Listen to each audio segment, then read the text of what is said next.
Uwepo. Leo kuna vitu ambavyo nataka nizungumze ambavyo vinaniumiza sana kwa moyo huko.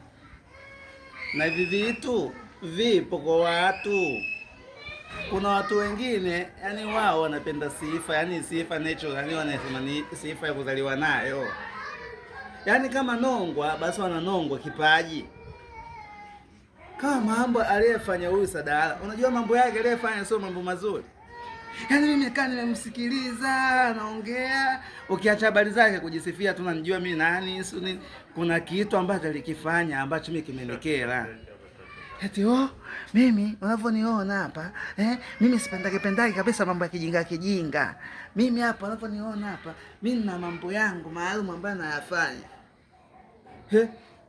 Kweli bwana, mimi nilikuwa nafikiri kama kweli na mambo yake mazuri. Si ndo nimemkuta sasa. Kumbe Sadala kazi yake kubwa bwana wewe.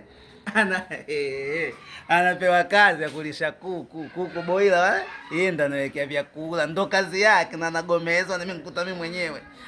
Vile visifa alivyokuwa anasema, unajua mimi nani?